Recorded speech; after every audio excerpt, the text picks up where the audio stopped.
ata që nuk kanë evlat, fëmijë, edhe ju mungon rroga, paga, bereqet, nuk ka, shtoni istighfarin, 100 herë në ditë, astaghfirullah, astaghfirullah, të nesër 100 herë, çdo ditë ki me pa, dhe kjo ka ndodhur në realitet, po flas atje në Shkup, njëri nga miqt e xhamateve nuk ka pas 13 vite fëmijë, kur ka shku në Qabe, ka bo umre, pastaj ka taku një profesor, ja ka qajt hallin që 13 vite nuk ka fëmijë, i ka bo të gjithë analizat mjekësore, ata i thojnë nga ana jonë me parametrat tona, nuk mungon asgjë, mirë po ja që nuk ka caktuar Zoti fat nga fak fëmijë, i ka thonë felzim istighfar, mos u ndal nga istighfari.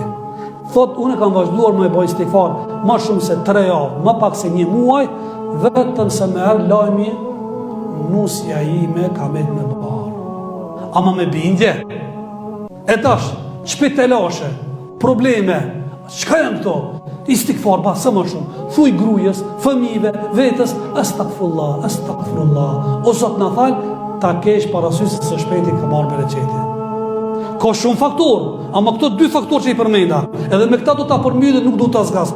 Këto 2 edhe, nëse e kapmi seriozisht, me sinqeritet më të plot, edhe i përkushtojmë me përkushtim serioz, edhe nuk ja dajmë hiç, që do thot non stop, me kontinuitet, jo vetëm 1-2 ditë, e të bezdismi.